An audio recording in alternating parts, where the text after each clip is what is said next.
servidor Cash Luna.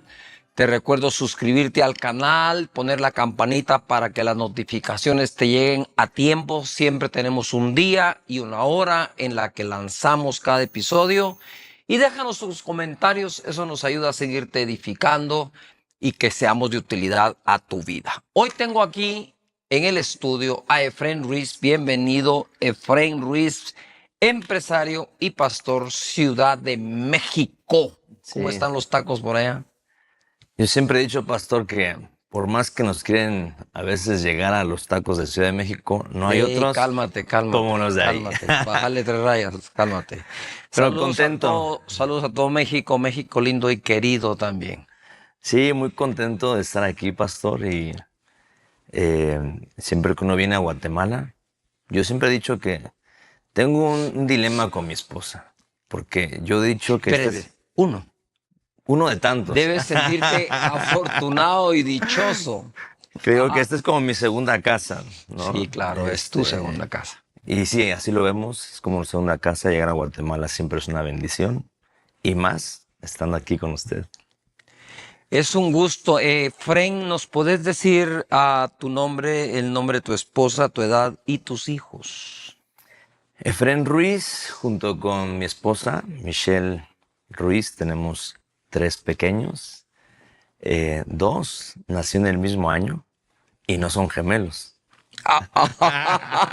O sea, productividad al máximo. Muy bien. Si lo hubiéramos planeado no sale así, pero ella nació en enero y Hannah en diciembre del mismo año y Camila de 3 años. Muy bien. A ver, ¿cuántos años de casado? 13 años. 13 años.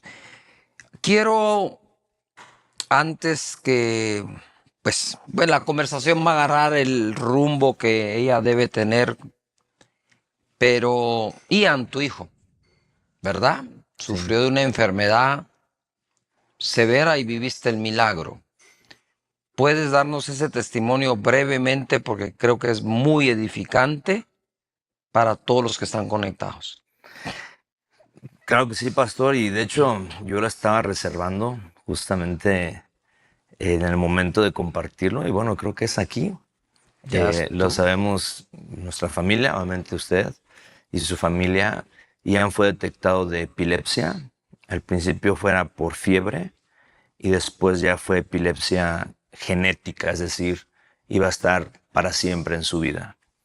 Después de varios estudios, algunos en México decían una cosa, en Estados Unidos otra cosa, pero al final coincidieron que efectivamente era epilepsia genética, es decir, se iba a quedar siempre así, tenía eventos muy fuertes de epilepsia. El último recuerdo fue de 8 minutos. Pensamos que ahí... 8 minutos de ataque epiléptico. Así es. Lo recuerdo con mi esposa cargándolo, llevándolo al hospital.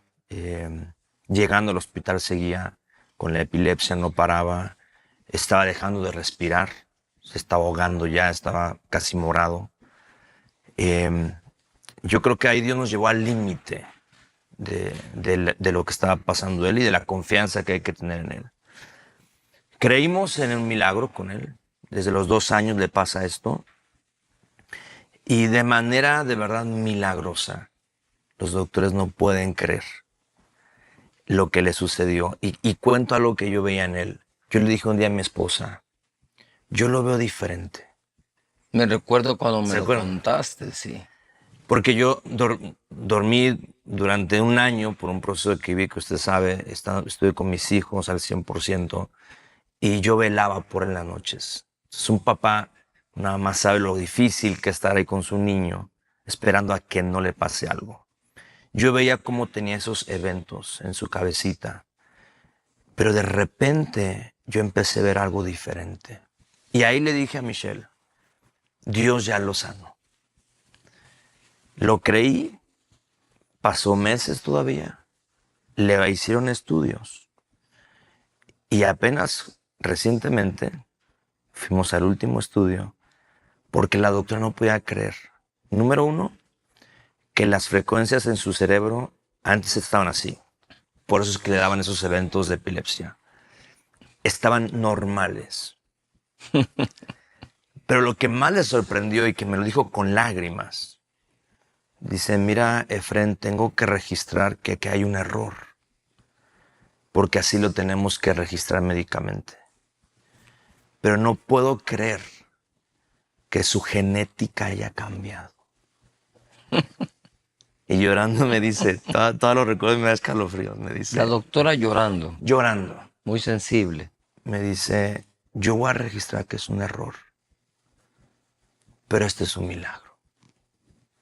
Así es que después de 6 años de vivir esto, pastor. No podía ser un error porque los síntomas y las reacciones estaban, pues, o sea. Sí, es un poquito el orgullo del médico, ¿no? De decir.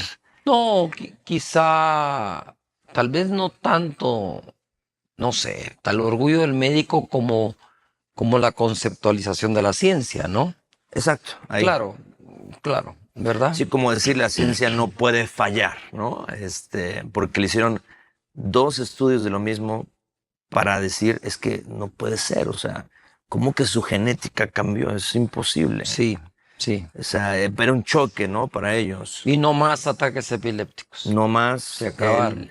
Él está como un niño completamente sano y estamos muy contentos. Dios es un Dios de milagros. Sí. Yo creo que hay un pasaje donde el ángel le dice a María, solamente cree, ¿verdad?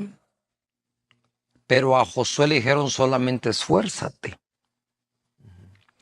Hay momentos en la vida en que no nos queda otra que creer. Y te esforzaste en llevarlo, traerlo, cuidarlo, ¿verdad? Buscar los mejores médicos posibles. Sí, pero ese esfuerzo no es necesariamente el que produce un milagro.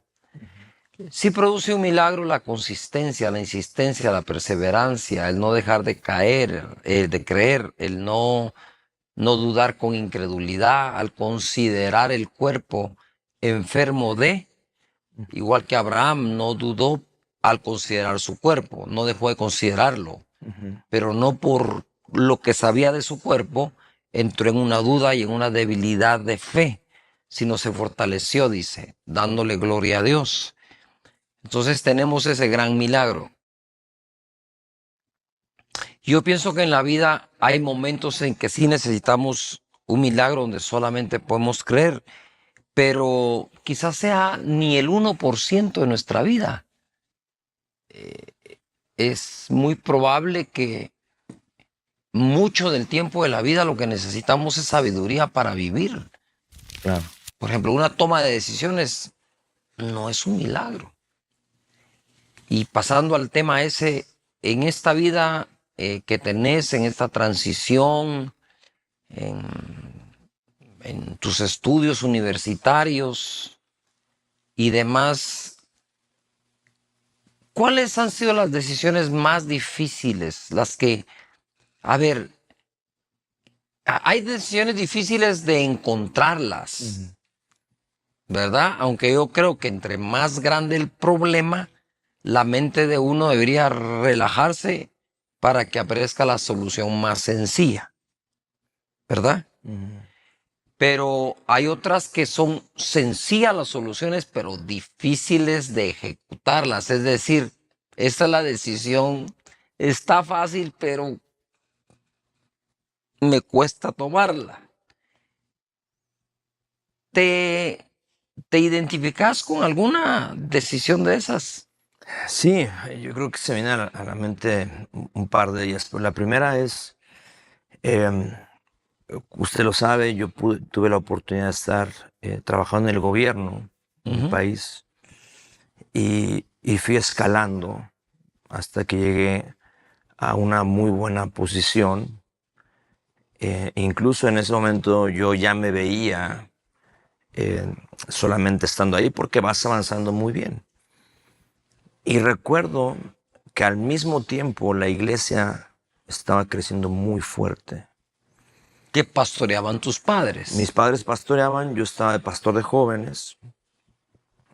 Había crecido demasiado. Y con una carrera en gobierno. Exactamente, lo hacía simultáneamente. Entonces, ¿Y universidad? Ya había terminado. ¿Qué estudiaste? Estudié economía Ok. y luego hice una maestría en políticas públicas. Ah, ok. Y por eso es que me llevó, además también, obviamente, la gracia de Dios, porque le decía a mis amigos, ¿cómo es que llegaste ahí? ¿Con qué palancas, no? Como se dice de manera coloquial, ¿no? Fue un favor de Dios, sin duda. Estaba escalando muy fuerte, viajaba con el presidente, estaba en el equipo principal. Y ahí tuve que tomar una decisión, porque la iglesia crecía demasiado y el tiempo ya no me daba. Eh, pero más allá del tiempo, Dios sabía que tenía que tomar una decisión. Eh, y esa ha sido una de las más difíciles, porque... ¿Qué ahorita, era lo que lo dificultaba? ¿Qué era lo que la volvía difícil? lo que lo veo difícil es que tenías algo por dentro que me decía, es la iglesia. Pero obviamente lo que se veía por fuera será con el presidente, viajar, etcétera, ¿no? Y lo que vas alcanzando, tus sueños personales. Pero ahí aprendí que uno tiene que dejarse guiar. ¿Hace cuántos años fue eso? Tenía hace 8 años, 2017, ¿no? 2017, justamente. Íbamos a tener transición, de hecho, en nuestro gobierno. Y algo me decía aquí que no era el tiempo de seguir ahí. Y afortunadamente, pastor, tomé esa decisión que hoy veo que fue correcta. En ese momento uno no sabe.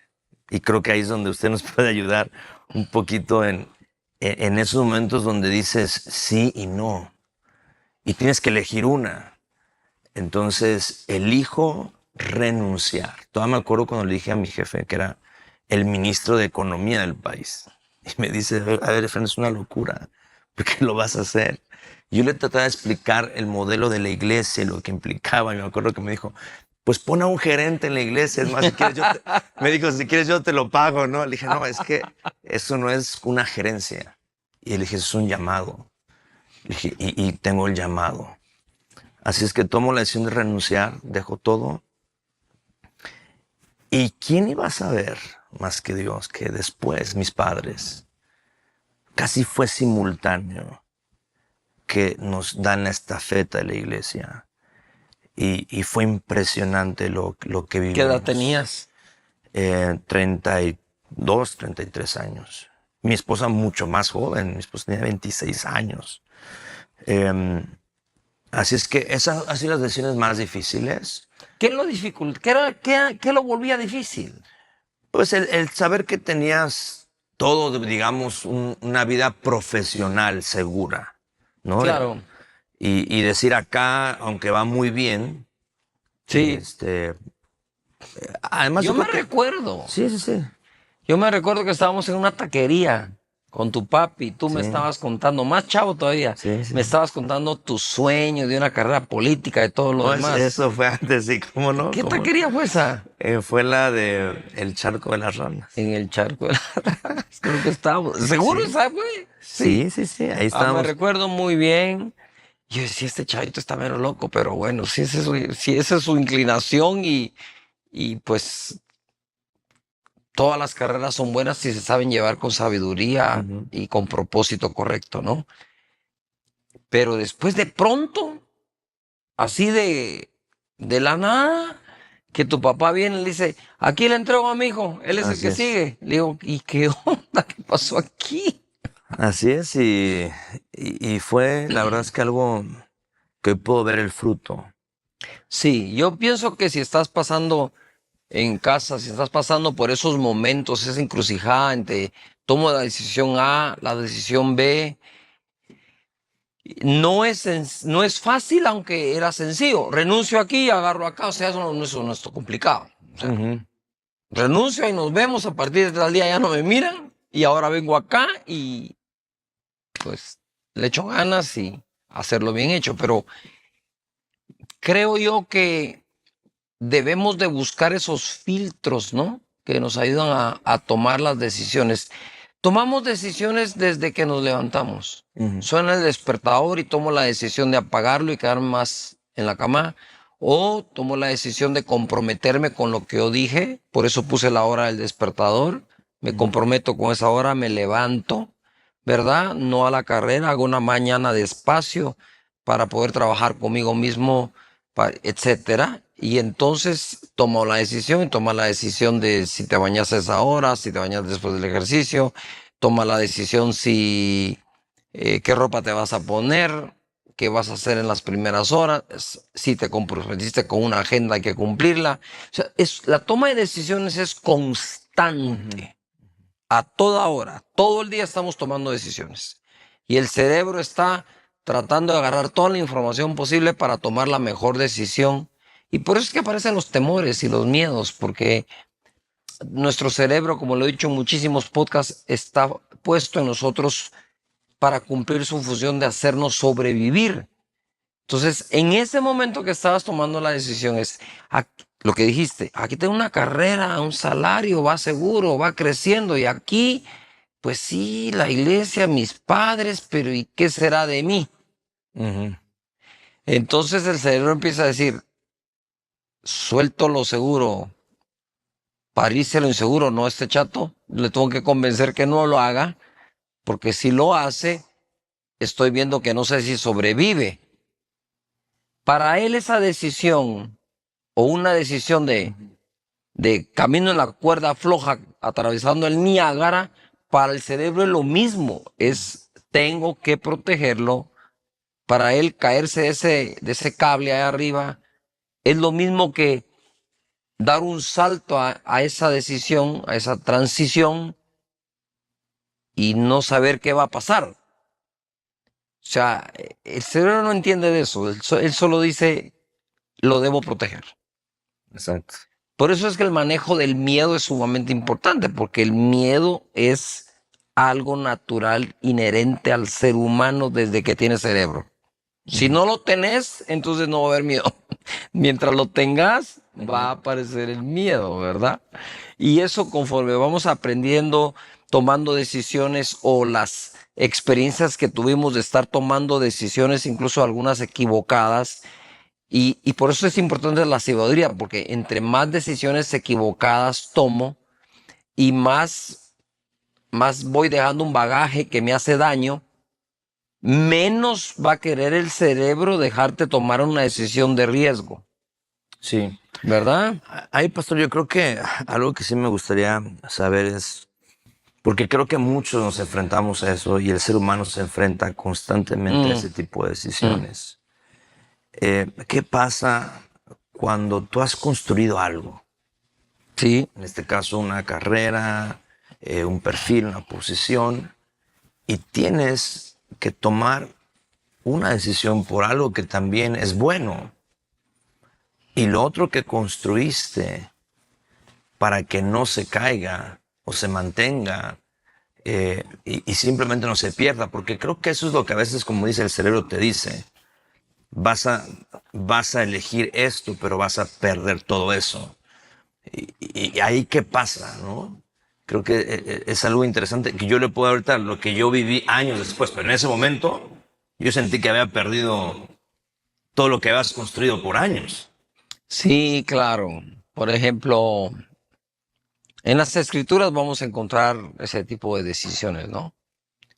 Pedro, cuando tiene la pesca milagrosa, dice que el temor se apoderó de todos. Era el temor, ¿y esto qué es? O sea, ¿quién es este hombre? O sea, en su palabra tiré la red y no alcanzó. Y luego dice, y dejándolo todo, lo siguieron. Porque le dijo, desde ahora serán pescadores de hombre. Por ejemplo, ahí es, hijos, mano, voy a dejar la empresa de pesca, Está, sobre sí. todo ahorita que estoy hasta no poder más de peces, en este caso pescados, porque ya los habían sacado. Y esta onda de pescadores de hombre, ¿a qué se refiere? ¿A qué? ¿Verdad? Pero tomaron la decisión, lo dejaron todo y lo siguieron. Mira, depende. Yo pienso que si si a dónde vas a ir o transicionar tiene que ver con el propósito de vida, que a veces no es tan fácil encontrarlo. Uno lo va encontrando, o sea, el niño nace y no le es fácil ver el propósito de su vida. Él va a jugar, él va a aprender a hablar, se va a desarrollar, va a ir a la escuela, va a ir al colegio y ahí empieza la pregunta, ¿qué carrera vas a seguir?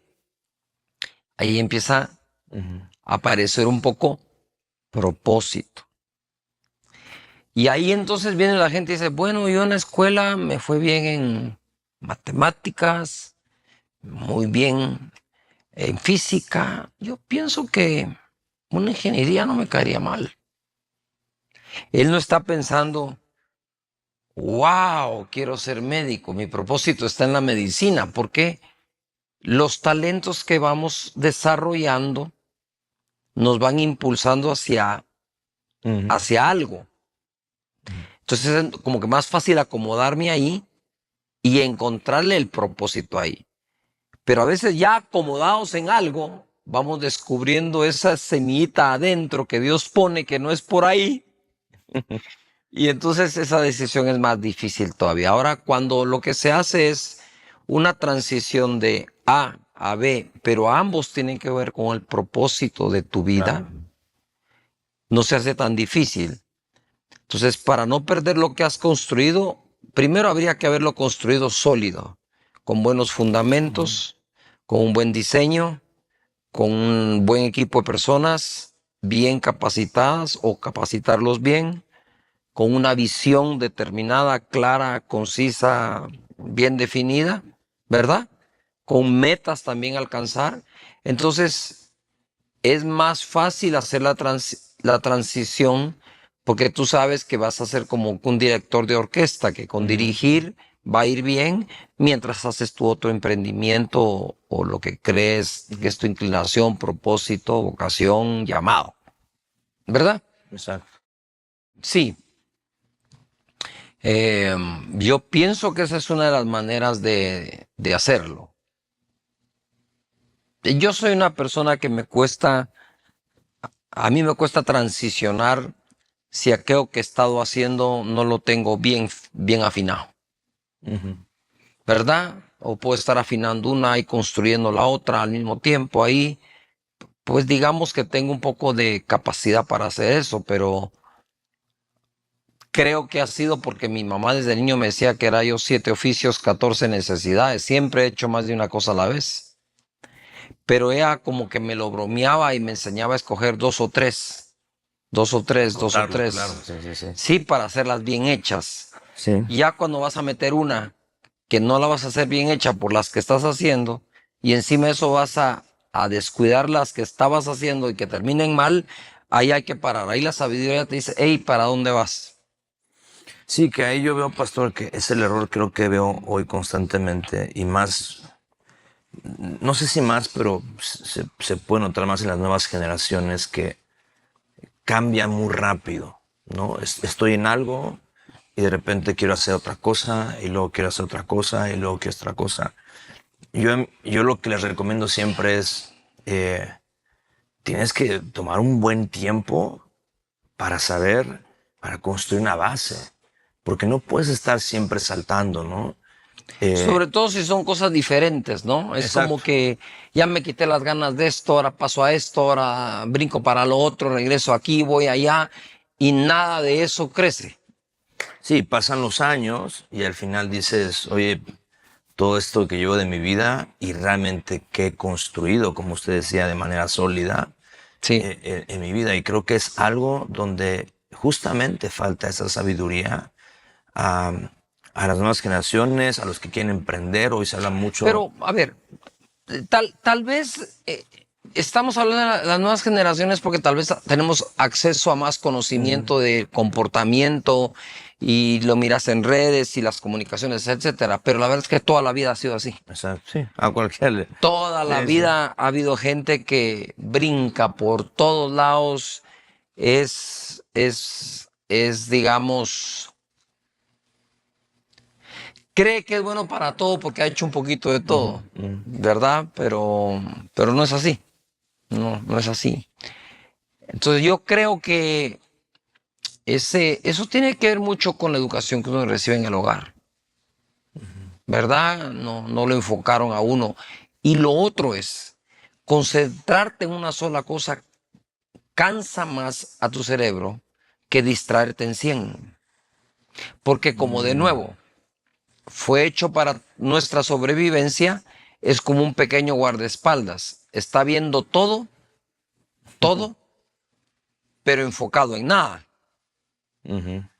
¿Verdad? Porque ellos están así como viendo para allá, para acá, comunicándose uno con otro, que hay en la esquina, que hay arriba, en el edificio de enfrente, aquí atrás que tenemos, ¿verdad? Y están como un radar. Una vez suena un balazo por allá, todos se concentran en eso, ¿no? Llama la atención, te llama la atención.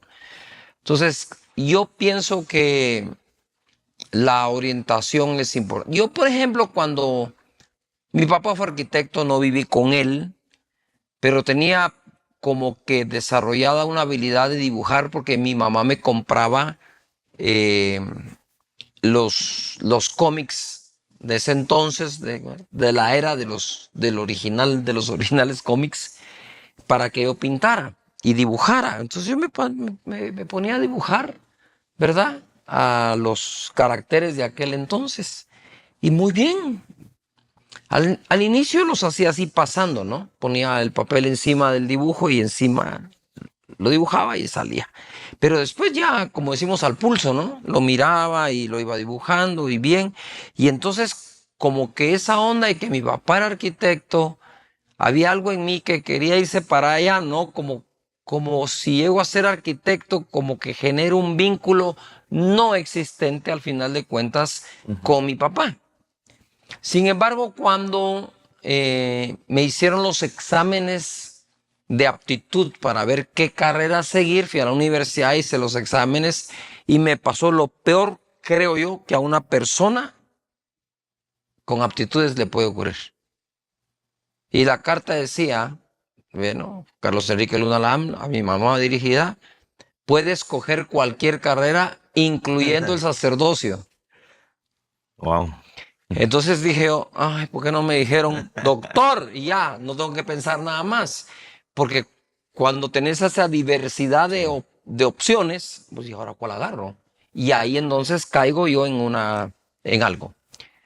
Uno de mis mejores amigos, un par de mis mejores amigos, decidieron estudiar informática, ingeniería en sistemas. Entonces dije yo quisiera ser arquitecto, pero ninguno de mis amigos va para allá. Y como sin hermanos crecí ni nada, entonces, yo voy donde los cuates van. Y me metí. Y al final me terminé graduando de licenciado en Administración de Sistemas de Información.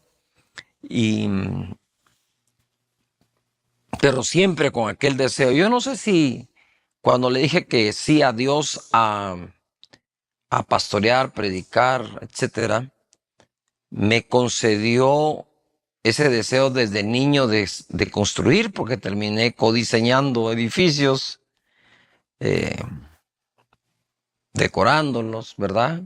Total, como que ya lo traía. Yo pienso que hubiera sido buenísimo como arquitecto, la verdad. Y sin embargo, al final, en ninguna de esas carreras iba a estar mi propósito. Si es que digamos que uno tiene habilidades, ahí entra el dilema, ¿no?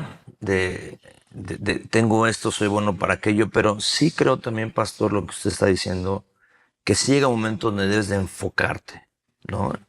Y Sí, estar ahí, o sea, a uno le llega antes, a ajá. otros después, lamentablemente a algunos no les llega jamás. Ahí, ¿qué recomendación nos daría en eso? O sea, ¿qué tanto uno debe de enfocarse en lo que dices? A ver, voy a descartar ahorita todo esto y esto voy a hacer, aunque tal vez tenga habilidades para algo más. Porque sí creo que descubres también en el enfoque cosas que tal vez veías más en habilidades de otras cosas, pero en el enfoque lo que te enfocas se expande, ¿no? Y ves cosas en ti. Eso me pasó a mí. Yo dije, a ver, ok, ya elegí esto, que esa es otra cosa. A veces uno elige, medio elige, porque sigues considerando el otro. Y creo que tampoco funciona. O sea, si vas a No, elegir, ya, es dale. quema el barco. Es dale ahí y descubre Ujú. lo que tal vez no has visto, que Bueno, te dio ese temor, ¿no? Pero ya sí. estando ahí, enfocados. Mira, yo creo que podríamos hacer de esta ecuación con una ecuación con las menos variables posibles a despejar, porque si no se vuelve complejo, muy complejo. A ver, si una persona es habilidosa para varias cosas, ¿verdad? Debe también saber qué quiere y qué no quiere. Ujú. Del ejemplo, ah, si una persona tiene capacidad administrativa, tiene una inclinación a la medicina, ¿verdad? Y además de eso, qué sé yo, cualquier otra cosa, deportiva, una deportiva. Primero, de las tres, ¿cuál más le gusta? Ya que tengo talento Ujú. o tiene talento para tres cosas, ¿cuál de las tres le gusta más? ¿Verdad? De las tres, no sé, bueno, ¿cuáles te gustan menos? ¿Verdad? Ujú. Y poner, bueno, en esta carrera administrativa vas a dirigir, vas a tener horarios, qué sé yo, y si vas a ser empresario va a ser un poco más fuerte la cosa, vas a tener que invertir, vas a tener que conseguir los recursos y vas a tener que montar equipos y todo lo que conlleva la administración. En la medicina vas a ausentarte 8, 12 años estudiando con toda una Ujú. especialidad, ahí metido, desvelado, pero genera una gran satisfacción ayudar a los demás a que se curen, a que se sanen, etcétera. Y luego tener la deportiva, decir, bueno, la verdad es que si a mí me pudieran pagar por hacer deporte, yo solo deporte haría. Ok, después viene la segunda. ¿Dónde va a durar más tu vida útil Ujú. con buenas ganancias? Porque Ujú. si me voy a dedicar al deporte, en algunos países es de un poco más de larga vida, es un poco más competitivo y muy bien pagado. Pero luego de eso, si no te volviste sabio para las inversiones con lo que ganaste, hasta ahí llegaste, Ujú. ¿verdad? Claro. Sí, no todos. Tú miras grandes deportistas que tienen unas grandes academias, marcas de ropa deportiva, esos, y les gustan las dos cosas. Entonces yo digo, bueno, ok. Y ahora tienes que evaluar también. Esta variable no hay que hacerla de menos. No digo que sea la más importante, pero al final de los tiempos va a influir. ¿Dónde generas más economía, una mejor economía? Ujú. ¿Verdad? Claro. Algunos dicen, bueno, me gustan las tres. En la medicina puedo llegar a generar también una buena economía, además le hago un bien a la persona, pero me voy a tardar mucho más en generarla. En la administración, emprendimiento, qué sé yo, la puedo generar un poco más rápido, tengo que estar preparado. No me gusta tanto como esto, Ujú. pero el hecho de no esclavizarme a que sea solamente por mi trabajo que logro levantar la economía, entonces prefiero esta. Puede ser al revés. Una persona, a mí no me genera más satisfacción ninguna cosa, ni siquiera el ganar el dinero, como ser un médico con la vocación de corazón y velar por la salud de las demás personas. ¿Y estás dispuesto a pagar ese precio de tanto tiempo? Sí. ¿Estás dispuesto a que tenés que salir de madrugadas al hospital? Ujú. Sí. Bueno, probá, dale pues. Y las Sí. otras no. Y con el tiempo resulta que tenés unas grandes habilidades administrativas y eres médico. Bueno, entonces ya no solo sos médico, vas a poner un hospital, Ujú. Ujú. ¿verdad? Un sanatorio, lo vas a dirigir además de estar ahí presente. Yo pienso que hay que perderle, hay que perderle, lo voy a decir, Lo voy a decir con una frase para que se entienda, aunque tal vez no sea la mejor frase. Hay que perderle el respeto a la perfección. Sí. Porque si lo que quiero es, mi decisión tiene que ser perfecta, todas las variables de la ecuación tienen que ser perfectas. Esa gente se pasa años buscando en dónde desarrollarse para cumplir su propósito. Y a veces nunca lo logran.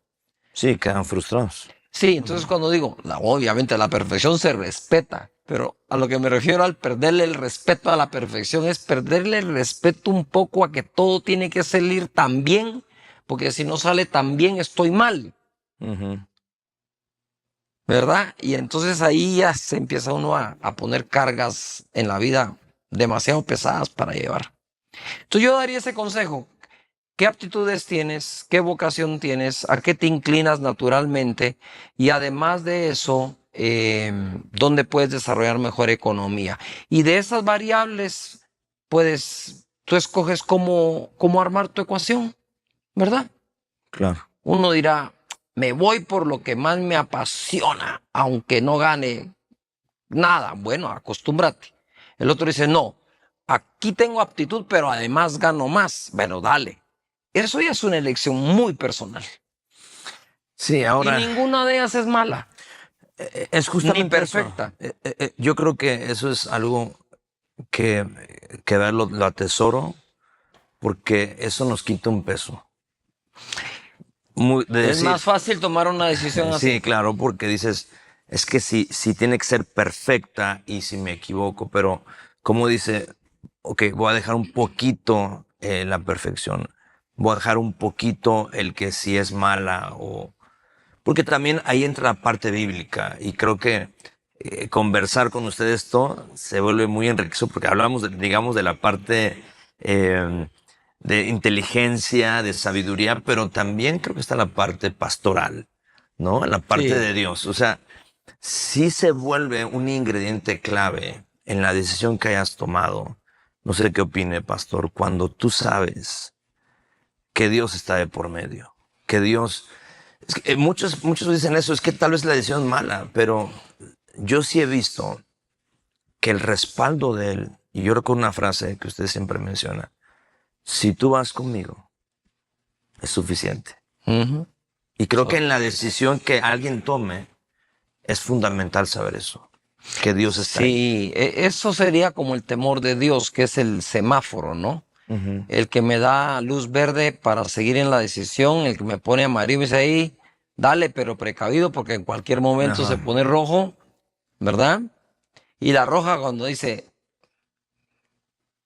no vayas, no lo hagas. Entonces como que... Sí, porque puedes tener todas las ecuaciones, como usted dijo, todas las variables. Todas variables, pero llega un momento donde está ahora este semáforo, ¿no? Sí. Que me gusta eso, ¿no? Sí. El semáforo donde Dios te está diciendo, mira, tal vez no. Ajá. ¿Sabes qué? Dale, aunque no te coincida con ese análisis que estás haciendo, ¿no? Claro, en el método Sapiens que doy en mi escuela de sabiduría y fe y sabiduría, un despertar de fe y sabiduría, tengo el semáforo Sapiens, ¿verdad? Que es el que nos ayuda a decir sí y a decir no. Depende qué quiere uno ganar, qué quiere uno perder y a qué está dispuesto. Pero la ecuación está ahí. Cuando tú tienes conocimiento, cuando tienes inteligencia para aplicar el conocimiento, para manipular el conocimiento, ¿verdad? Es decir, para hacerlo, y luego tienes un buen consejo, y entonces tomas con sabiduría, mezclando esta es una decisión, todavía le preguntas al respeto a Dios, hey, ¿qué te parece respeto? Y él te dice, no, esa última cosita que pensaste no va bien. Sí. Entonces... Y le agregaré algo, pastor, porque creo que se vuelve clave, sabiendo esto que hemos llevado a la conversión, es decir, lo que debes de considerar, hablamos de las variables, segundo, la parte de Dios o de la fe, y ahí va ligado a tener un mentor, ¿no? A tener un hombre sabio que te ahorre... Incluso grupo de sabios, ¿no? Un grupo de sabios sabio, ¿no? que te ahorren que te lleven más rápido, ¿no? A esta toma de decisiones.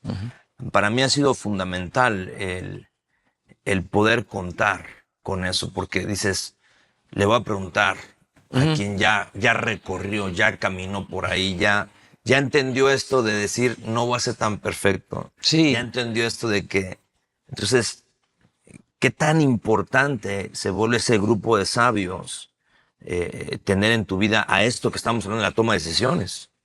Yo creo de que la inteligencia sola no es suficiente para la innovación. Yo tengo aquí, yo cuando voy a innovar algo, primero, pues veo qué tanto conocimiento de ese algo tengo, ¿verdad? Si mi tanque no está lo suficiente lleno de ese conocimiento, lo adquiero al alcance. Sí. La segunda, procuro en mi grupo tener a un innovador. Aunque ese innovador nunca lo haya logrado, tiene ideas de innovación que valen la pena. Pero como me la está dando un innovador, pero que no tiene todo el expertise, entonces ahora voy y consulto al experto en esa área, ¿verdad? Y si esa innovación cabe ahí. Buenísimo. Entonces ahí no es un sabio, ¿verdad? Sí. Ahí es un conjunto de personas de donde tú te alimentas de acuerdo a la sabiduría adquirida por ellos, la trayectoria. Cuando tenemos gente que son a los que más admiro yo, la gente de trayectoria, la que ha estado ahí por décadas y la sigue rompiendo, como decimos, digo yo, no. Aquí tengo que preguntar, tengo que hablar. Pero cuando estamos hablando de ese grupo de personas, tú puedes recolectar de cada uno el ingrediente que necesitas. Es como ir al supermercado y quieres hacer un plato, una pasta a la boloñesa, ¿verdad? Y vas a escoger dentro de las pastas la mejor, ¿verdad? Y si tenés la duda, le decís al encargado, mire, ¿cuál es la diferencia entre esta y esta? Y el tipo que conoce te dice, mire, con esta va a salir un poco más seco, con esto va a salir un poco más jugoso. Muy bien, ¿y esta como para qué es? Porque quiero una boloñesa. No, me hubiera dicho que era la boloñesa. La boloñesa no aguanta esa pasta, tiene que ser esta otra. No es la forma que más me gusta, pero sí el sabor que más me gusta. A ver, deme para acá. Ahora voy a escoger la carne, voy a escoger la salsa, agarrar los ingredientes. Yo pienso que en la vida uno tiene que tener personas que le brinden a uno el ingrediente. No todos necesariamente, pero el que estoy buscando para lo que quiero hacer, ¿verdad? Entonces, de esa manera, pues lo haces. Por ejemplo, a mí me gusta, como decía, yo he codiseñado, pero para eso busqué al arquitecta correcto, el ingeniero correcto, ¿verdad? Y de ahí los proveedores correctos. Yo me recuerdo que cité a un amigo que había construido un templo muy grande y me lo llevé de vacaciones a la isla de Roatán, a Honduras. Dije, venite. Y nos fuimos. Te quiero hacer unas consultas. Le dije, vaya, yo voy. Me dijo, está bien. Entonces lo invité a la isla de Roatán a que pasáramos unos 3 días relax. Pero era relax de trabajo. Y entonces saqué una hoja y le dije, mira, la construcción que hiciste está buenísima. Nada más en esta hoja en blanco me puedes escribir todos los proveedores que te fallaron. Los que se atrasaron, los que te hicieron perder dinero en la construcción. ¿Cómo no? Me dijo. ¿Por qué me lo estás preguntando? Porque seguro van a aparecer allá conmigo también, le dije, y no los voy a contratar. Entonces, por ejemplo, él tenía un conocimiento, un ingrediente necesario para yo administrar mejor el recurso económico a la hora de construir estos edificios. Por ejemplo, eso, ¿no? Él es uno de los muchos otros que también consulté, ¿verdad? La gente de trayectoria, si nos quitáramos, digamos metafóricamente, si nos quitáramos la camisa, verían lo que no ven con la camisa que tengo puesta, y es las heridas, las cicatrices que nos quedaron. Y esas son las cicatrices que a veces queremos evitarle a alguien. No se las podemos mostrar tanto o no se dan cuenta que las tenemos, pero lo que queremos es evitarles algo así, ¿verdad? Y a propósito, estén pendientes de las próximas fechas del Método Sapiens. De verdad vale la pena que se inscriban. Si tienen los recursos, de verdad, el valor que le vamos a agregar a tu vida va a ser muy, muy grande. Yo quiero agregar, pastor, que he tenido la fortuna de ver un poco sus cicatrices. No puedo decir que muchas, tal vez, no sé, pero sí he visto sus cicatrices, sus heridas. Pegan. Pegan, pero esas son las que a uno lo hacen decir, voy a seguir adelante, porque si él pudo, yo también lo puedo hacer.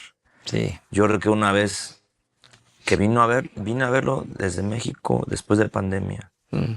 Solo quería tomar unos minutos con usted para decirle mis problemas, mis cicatrices según. Cuando empiezo a escuchar lo que usted estaba viviendo, ya no le pregunté nada. Solo con ver sus cicatrices, sanaron las mías. Pasa. Y eso pasa justamente en la importancia de tener ese grupo de personas contigo. Yo creo que si alguien no ha buscado a esas personas, va a afectar mucho en su llamado, esto que hablábamos de su propósito. Para mí ha sido fundamental y se invierte. Usted dijo, fui a verlo o llevarlo allá a ese lugar y yo he aprendido que hay que invertir, venir, estar presentes y más con los hombres, que sus cicatrices y sus frutos hablan más que 1000 palabras. Sí, a ver, yo creo que nosotros, hablando de sabiduría, de inteligencia y toma de decisiones, a veces la gente se pasa gastando más que invirtiendo, ¿no? El dinero que ganamos nos lo empezamos a gastar. Y hay un punto en que la gente llega a un nivel económico que en cuanto a comprar cosas o gastos, lo único que hacen es comprar más de lo mismo, ¿verdad? Ahora tienen no sé cuántos pares de zapatos, no sé cuántos de esto, no sé cuánto de aquello. O sea, ni siquiera logran salir en su manejo del dinero de ese recipiente en el cual pueden caer en una gran trampa, ¿verdad? Trabajar tan duro para gastártelo así. Es una gran trampa. No sé, pero el problema es que el ser humano no está acostumbrado a invertir en intangibles. Y a veces lo intangible produce lo tangible. Es lo mismo. Nosotros sabemos que todo lo visible fue construido por Dios desde lo invisible, ¿verdad? Y Él creó la misma sabiduría, porque la sabiduría dice, cuando Él me engendró y me dio vida antes de hacer todas las cosas. ¿Cómo puede ser Dios alguien que va a crear la sabiduría antes de ponerse a crear lo demás?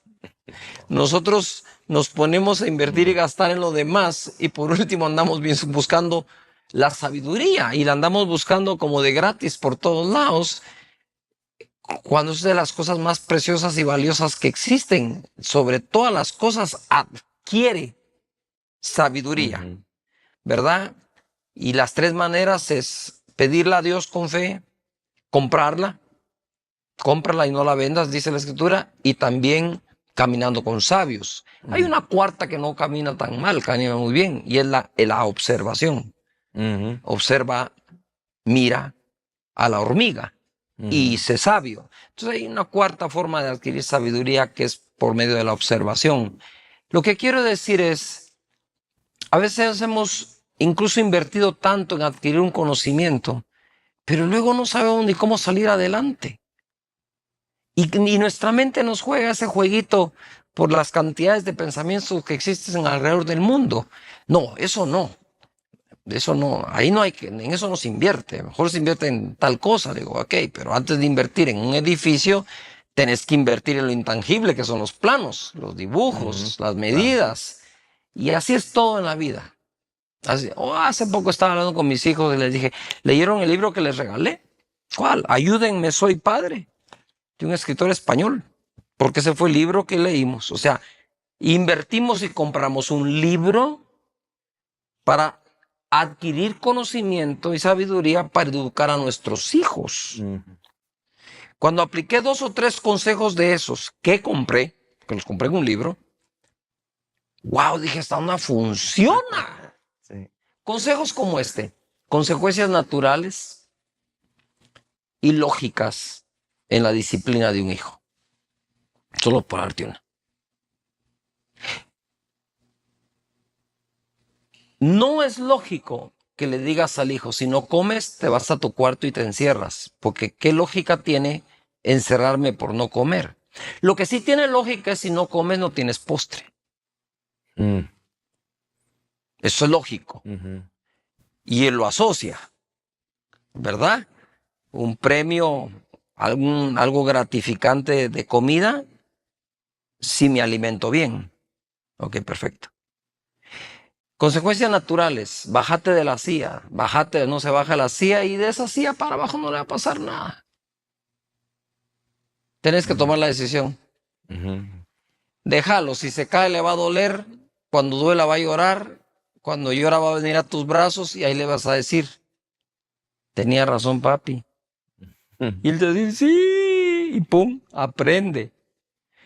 Me recuerdo de una, íbamos nosotros hacia abajo en el carro y es exactamente como la leí.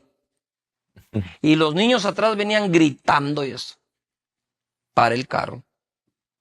Íbamos al cine. Ellos querían ir al cine. Recosté el sillón, literal, lo recosté. Papá, ¿qué estás haciendo? Me voy a echar una siesta y cuando ustedes dejen de gritar, seguimos para el cine. Se quedaron todos calladitos porque querían ir al cine. Puse mi sillón y dije, sí funciona.